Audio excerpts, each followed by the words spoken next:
إن الحمد لله نحمده ونستعينه ونستغفره ونعوذ بالله من شرور أنفسنا ومن سيئات أعمالنا من يهده الله فلا مضل له ومن يضلل فلا هادي له وأشهد أن لا إله إلا الله وحده لا شريك له وأشهد أن محمدا عبده ورسوله أما بعد فإن خير الحديث كتاب الله وخير الهدي هدي محمد صلى الله عليه وسلم وشر الأمور محدثاتها وكل محدثة بدعة وكل بدعة ضلالة وكل ضلالة في النار. يا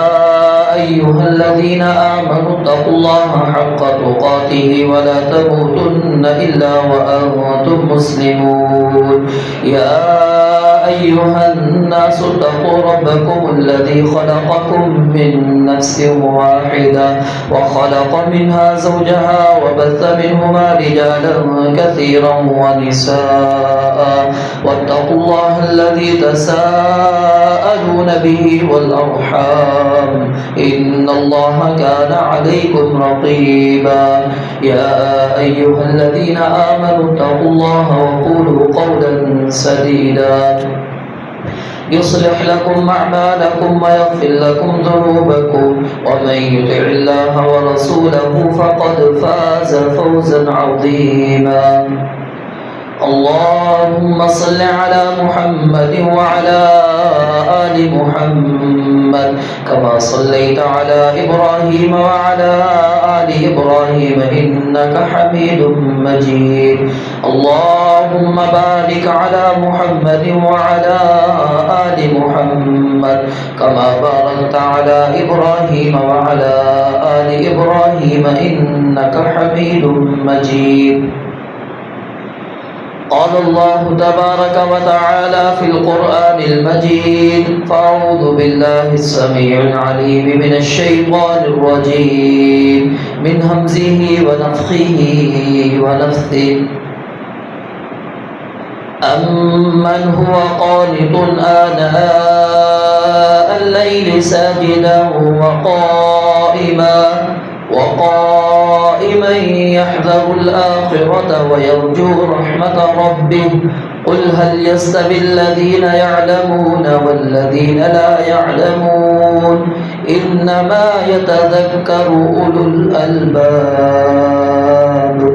رب اشرح لي صدري ويسر لي أمري واحلل عقدة من لساني يفقهوا قولي. رب زدني علما رب زدني علما رب زدني علما.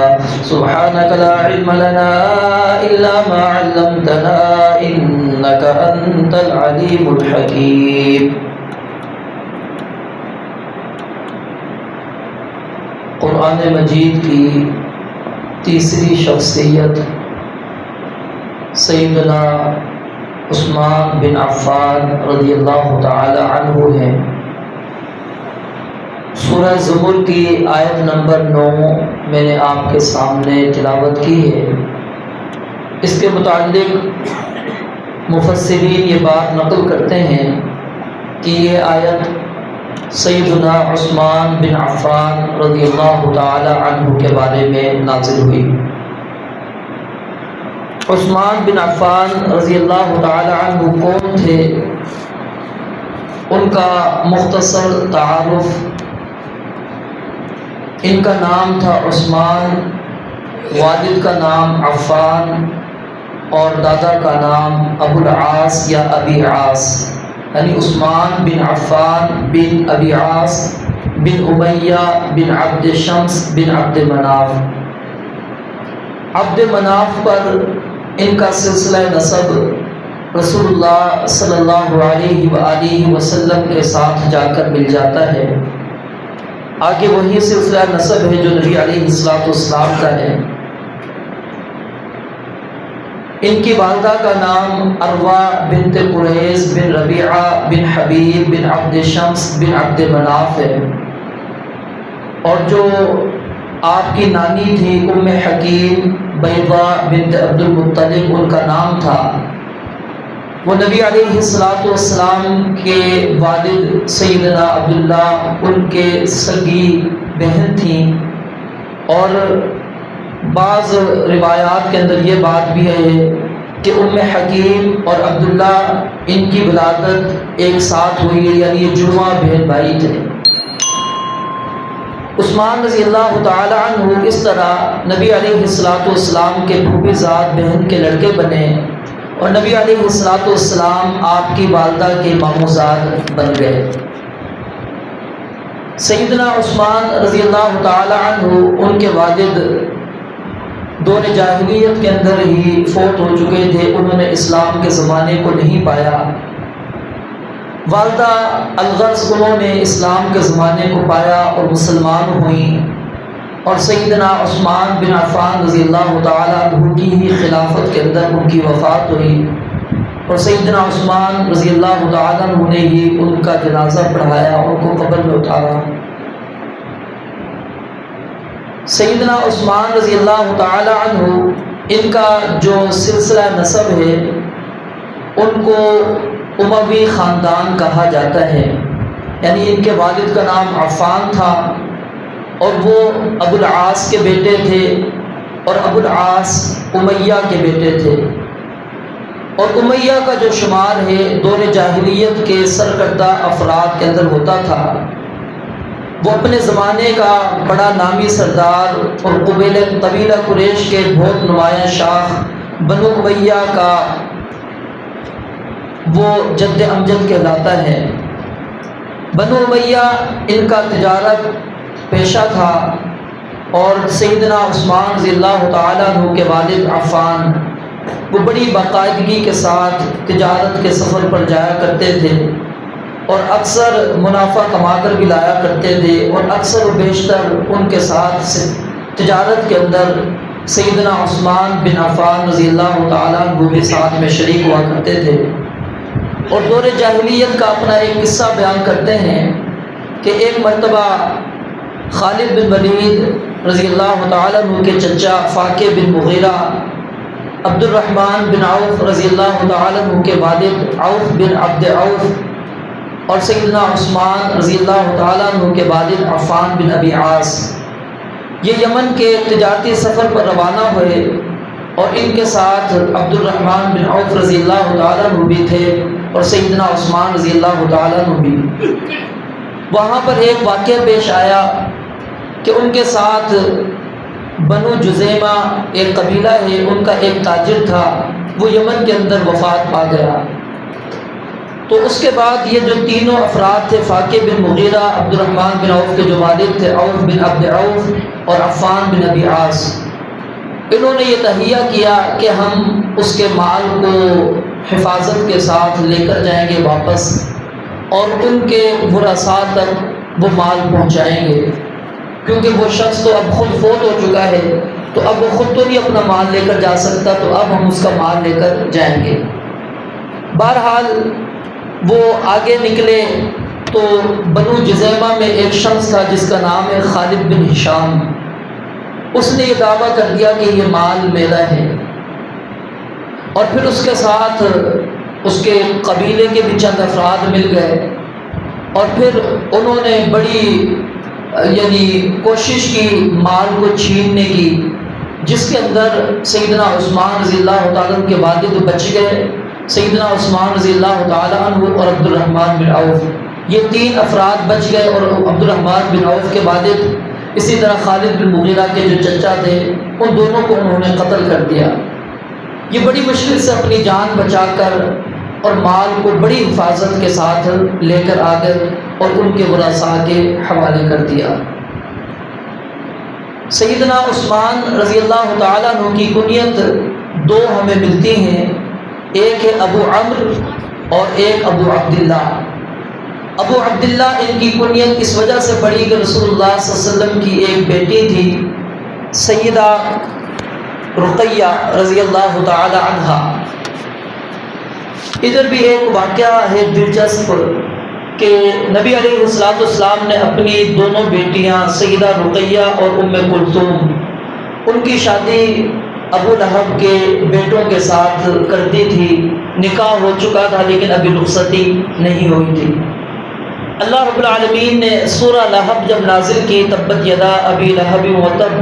ما اغنى عنه ماله وما كسب سيصلى نارا ذات لهب وامرأته حمالة الحطب في جيدها حبل من مسد.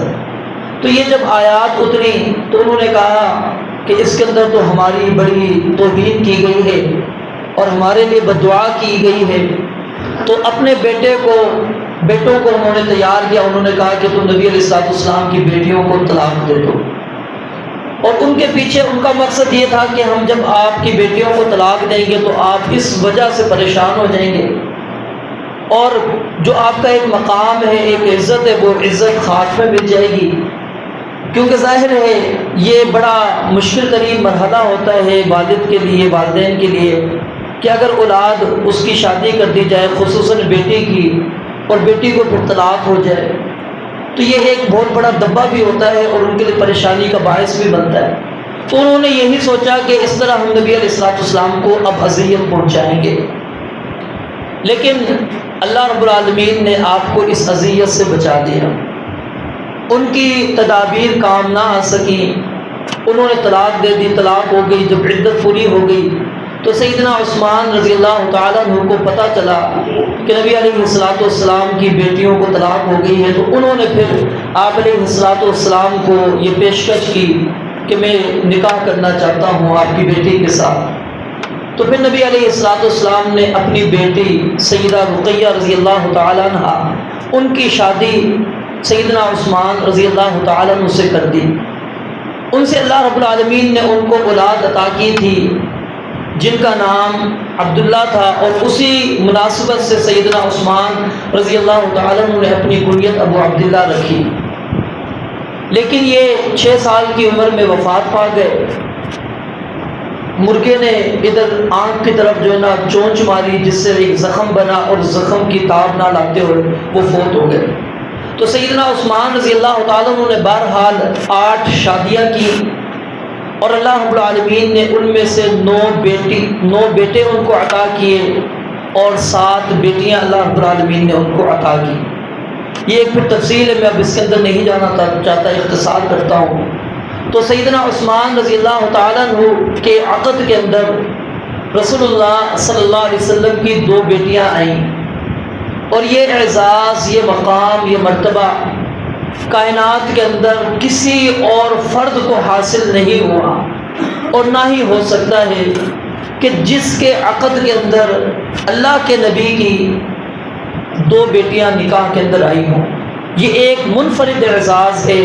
سیدنا عثمان بن عفان رضی اللہ تعالیٰ عنہ کا. اور اس سے آپ ان کی فضائل کا بھی اندازہ لگا سکتے ہیں، ان کے مقام و مرتبے کا، ان کی تقوی کا، ان کے اخلاص کا، ان کا جو ایک مقام تھا اس کا اندازہ لگا سکتے ہیں کہ کتنا بڑا مقام تھا کہ نبی علیہ السلام نے اپنی 2 بیٹیاں، حالانکہ جب آپ کی بیوی سیدہ رقیہ فوت ہوئی اس کے بعد سیدنا عمر رضی اللہ تعالیٰ نے اپنی بیٹی حفصہ رضی اللہ تعالیٰ عنہ ان کو پیشکش کی کہ آپ میری بیٹی حفصہ سے نکاح کر لیں، لیکن انہوں نے کہا کہ میں نکاح نہیں کرنا چاہتا حفصہ سے. نبی علیہ السلام کو جب یہ بات پتہ لگی تو آپ علیہ السلام نے فرمایا کہ عمر،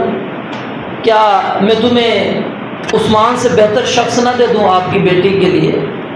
اور عثمان کو بہترین سسر نہ دے دوں؟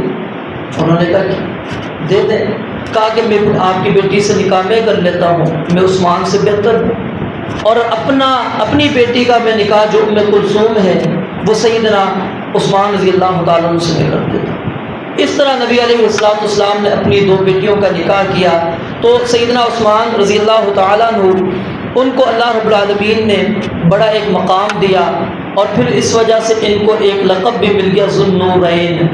اس کی 2 وجہ تسمیہ بیان کی جاتی ہے. ایک تو یہی وجہ ہے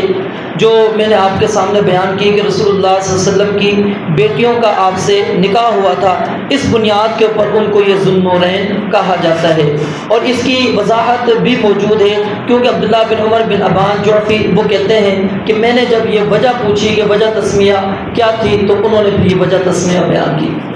اور دوسری اس کی وجہ تسمیہ ایک یہ بیان کی جاتی ہے جو اس آیت کے مطابق ہے جو میں نے آپ کے سامنے سورہ زمر کی بیان کی، کہ سیدنا عثمان رضی اللہ تعالیٰ عنہ رات کو قیام کیا کرتے تھے اور لمبا قیام کرتے تھے اور دن کو روزے رکھا کرتے تھے، اور اتنا لمبا قیام کرتے تھے ان کے متعلق آتا ہے کہ ایک رات میں ایک قرآن مجید پورا مکمل کیا کرتے تھے، پورا قرآن مجید قیام اللیل کے اندر مکمل کر لیا کرتے تھے۔ قرآن کے ساتھ اتنا گہرا تعلق تھا۔ تو قرآن نور والی چیز ہے، تہجد قیام اللیل یہ بھی نور ہے، اس وجہ سے ان کا یہ لقب اللہ رب العالمین نے یعنی کہ ان کو یہ لقب پڑ گیا کہ ذو النورین، کہ وہ رات کے وقت رات کو جاگتے ہیں، عبادت کرتے ہیں اور رات کو قرآن مجید کی تلاوت کرتے ہیں۔ اسی طرح ایک لقب تھا ان کا الامین۔ الامین جو لقب ہے اس کے متعلق سیدنا ابو ہریرہ رضی اللہ تعالیٰ عنہ بیان کرتے ہیں کہ جب بلوائیوں نے سیدنا عثمان رضی اللہ تعالیٰ عنہ کا محاصرہ کر لیا، اس وقت سیدنا ابو ہریرہ رضی اللہ تعالیٰ عنہ نے کہا کہ آپ مجھے اجازت دیں، میں کچھ بات کرنا چاہتا ہوں۔ پہلے تو انہوں نے منع کیا کہ چھوڑ دیں، بات نہ کریں ان سے، پھر کہا کہ چلیں کر لیں۔ تو اس وقت سیدنا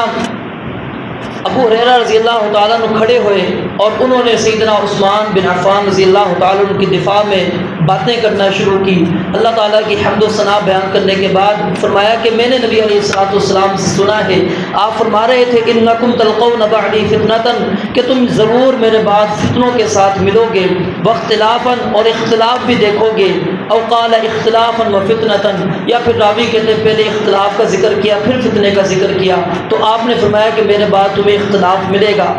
یہ سن کر پھر صحابہ کرام رضوان اللہ علیہم اجمعین نے کہا اللہ کے نبی علیہ الصلوۃ والسلام اس وقت جب فتنہ ہوگا، جب اختلاف ہوگا، اس وقت ہمارا قائد کون ہوگا، ہمارا رہنما کون ہوگا؟ تو آپ علیہ الصلوۃ والسلام نے فرمایا علیکم بالامین و اصحابہ، تم پر الامین شخص یہ لازم ہے اور اس کے جو اصحاب ہوں گے، اس کے ساتھی ہوں گے، ان کو تم نے لازم پکڑ لینا ہے۔ وَهُوَ يُشِيرُ إِلَىٰ عُثْمَانَ بِذَلِكَ، اور نبی علیہ الصلوۃ والسلام جب یہ الفاظ کہہ رہے تھے کہ علیکم بالامین، تم پر الامین شخص لازم ہے، آپ سیدنا عثمان رضی اللہ تعالیٰ عنہ کی طرف اشارہ کر رہے تھے کہ یہ الامین۔ تو یہ سیدنا عثمان رضی اللہ تعالیٰ عنہ کو نبی علیہ الصلوۃ والسلام نے لقب دیا الامین کا۔ سیدنا عثمان رضی اللہ تعالیٰ عنہ کی ولادت عام الفیل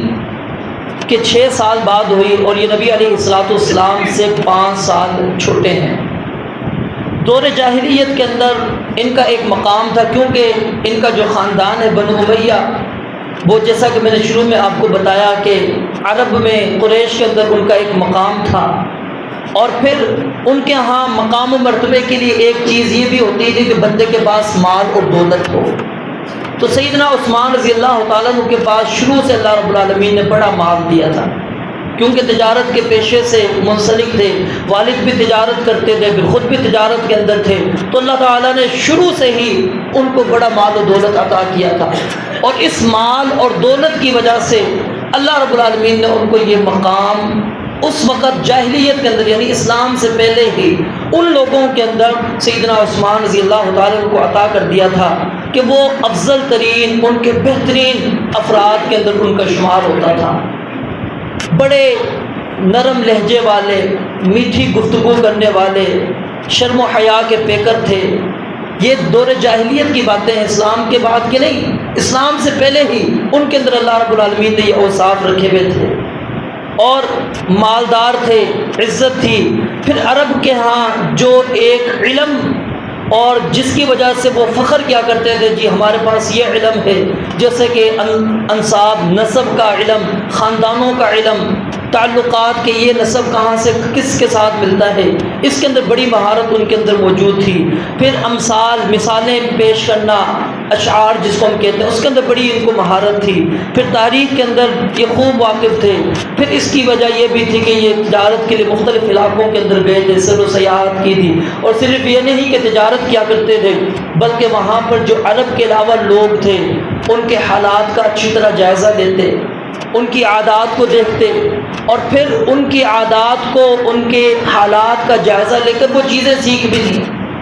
یعنی ان سے سب سے زیادہ اگر علم کے اندر کوئی یہ شخص تھا تو یہ سیدنا عثمان رضی اللہ تعالیٰ عنہ تھے، جو غیر عرب کے حالات سے واقف تھے۔ عرب کے باقی افراد اس طرح واقف نہیں تھے جس طرح سیدنا عثمان رضی اللہ تعالیٰ عنہ تھے، تو اس وجہ سے وہ لوگ ان کی بڑی عزت کیا کرتے تھے۔ اور خود سیدنا عثمان رضی اللہ تعالیٰ عنہ اپنے دور جاہلیت کے بارے میں یہ بات بیان فرماتے ہیں کہ میں نے کبھی بھی گیت گانا نہیں گایا، اور نہ ہی کبھی تمنا کی کہ میں کوئی گانا گا لوں، کوئی میں اشعار پڑھ لوں، تمنا بھی نہیں کی اس چیز کی۔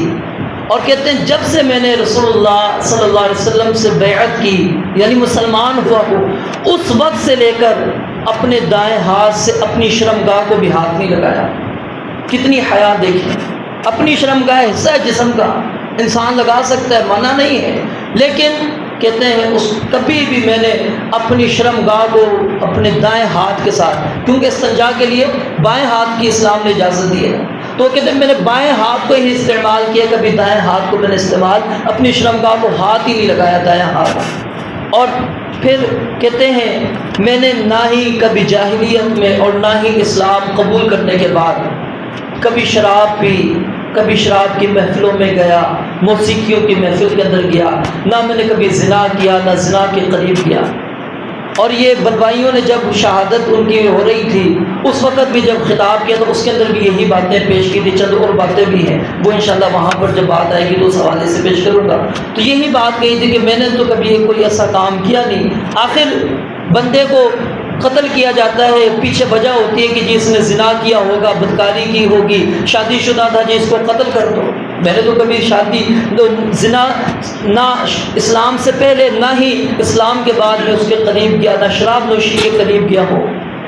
تو کس طرح تم مجھے قتل کرتے ہو؟ تو سیدنا عثمان رضی اللہ تعالیٰ عنہ ان کے اسلام لانے کے متعلق ایک تو یہ واقعہ بیان کیا جاتا ہے کہ سیدنا عثمان رضی اللہ تعالیٰ عنہ شام سے تجارتی قافلے کے ساتھ واپس آ رہے تھے، اور ان کے ساتھ تھے طلحہ بن عبید اللہ۔ راستے کے اندر ایک مقام تھا جہاں پر انہوں نے پڑاؤ ڈالا، معان اور زرقاء کے درمیان ایک جگہ تھی، گھنی جگہ تھی، سایہ تھا، وہاں درختوں کے نیچے انہوں نے پڑاؤ ڈالا کہ چلو کچھ دیر ہم آرام کرتے ہیں۔ تو سو گئے، آنکھ لگ گئی، تو آواز آتی ہے خواب کے اندر کہ سونے والوں اٹھو، احمد یعنی نبی علیہ السلام کا جو نام تو رات کے اندر ہے، احمد جو ہے وہ مکہ کے اندر نمودار ہو چکے ہیں، آ چکے ہیں۔ کہتے ہیں فوراً ہم اٹھے، میں بھی اٹھا، طلحہ بن عبید اللہ بھی اٹھے۔ نہ طلحہ بن عبید اللہ نے اپنے خواب کا میرے بارے میں مجھے بتایا کہ جی میں نے یہ آواز سنی ہے، نہ عثمان رضی اللہ تعالیٰ نے اپنے ساتھی کو بتایا، لیکن دونوں اس آواز سننے کے بعد بس کہتے ہیں ہمارا پورا سفر پھر اسی انتظار کے اندر گزرا کہ آخر یہ جو آواز ہمیں آئی ہے یہ اس کے اندر کتنی حقیقت ہے، کیا یہ سچی ہے یا کیا ہے۔ کہتے ہیں ہم جیسے مکہ میں پہنچے، ہم نے مکہ کے اندر لوگوں سے پوچھا کیا حالات کیا ہیں بتائیں، انہوں نے کہا محمد بن عبداللہ جو ہیں انہوں نے نبوت کا دعویٰ کر دیا۔ فوراً ان کے ذہن کے اندر بات آ گئی کہ جو ہم نے بات خواب کے اندر سنی تھی، آواز جو ہمیں آئی تھی وہ جھوٹی نہیں تھی، سچی آواز تھی۔ پھر اس کے اندر آتا ہے کہ سیدنا ابو بکر صدیق رضی اللہ تعالیٰ عنہ اسی دوران ان کو مل گئے، اور ایک میں کہ رسول اللہ صلی اللہ علیہ وسلم خود ملے، تو سیدنا ابو بکر صدیق رضی اللہ تعالیٰ عنہ نے پھر ان کے سامنے اسلام کو پیش کیا، اور سیدنا عثمان رضی اللہ تعالیٰ کیونکہ خواب میں یہ چیز دیکھ چکے تھے، آواز آ چکی تھی، پھر اس کی تصدیق بھی لوگوں سے ہو گئی، تو ان کو اتنی یعنی زیادہ محنت نہیں کرنی پڑی، کوشش نہیں کرنی پڑی کہ جی میں سوچوں گا، کل جواب دوں گا، پرسوں قبول کروں گا۔ جیسے سیدنا ابو بکر صدیق رضی اللہ تعالیٰ نے دعوت اسلام پیش کی تو سیدنا عثمان رضی اللہ تعالیٰ نے کہا کہ مجھے نبی علیہ السلام کے پاس لے کے چلیے۔ پھر وہ نبی علیہ السلام کے پاس لے کر گئے، آپ علیہ السلام نے اسلام کی تعلیمات بتائیں، اور ادھر ہی سیدنا عثمان رضی اللہ تعالیٰ عنہ اسلام قبول کر لیتے۔ اب اسلام جب قبول کیا سیدنا عثمان رضی اللہ تعالیٰ نے، جس طرح دیگر صحابہ کو میں نے آپ کو بتلایا تھا کہ کفار کی طرف سے اذیت کا نشانہ بنایا جاتا تھا، اس طرح سیدنا عثمان رضی اللہ تعالیٰ کو نشانہ وہ نہیں بنا سکے۔ اور اس کی وجہ کیا تھی کہ ان کا خاندان کیا ہے، ایک مقام رکھتا تھا، اور پھر یہ ذاتی طور پہ تاجر تھے، مال و دولت والے بھی تھے، ان کا ایک اپنا مقام بھی تھا۔ تو لوگوں نے سوچا کہ اگر ہم نے عثمان رضی اللہ تعالیٰ پر ہاتھ اٹھایا تو ان کا قبیلہ یہ نہیں دیکھے گا پھر کہ یہ مسلمان تھا تو اس وجہ سے ان کو مارا گیا ہے، کہ ہم مسلمان نہیں، ہم کافر ہیں، چلو ان کا ساتھ دیتے نہیں۔ وہ اپنی غیرت میں آ کے اپنے ساتھی کا دفاع کرتے اور ہمیں وہ قتل کر دیتے، ہمیں چھوڑتے نہیں۔ انہوں نے کہا کہ اب کیا کریں، عثمان رضی اللہ تعالیٰ نے اسلام لے کر آگے ہیں، اب ان کو اسلام سے کیسے ہٹایا جائے۔ پھر وہ دارالندوہ کے اندر بڑے بڑے سردار قریش کے بیٹھتے ہیں، مجلس لگتی ہے، پریشانی کا اظہار کرتے ہیں کہ جی اسلام لوگ قبول کرتے چلے جا رہے ہیں، اب ان کو اسلام سے کس طرح روکا جائے۔ بہرحال وہاں پر یہ بات طے ہو گئی کہ ہر بندہ جو ہے سردار وہ اپنے قبیلے کے افراد کو خود دیکھے۔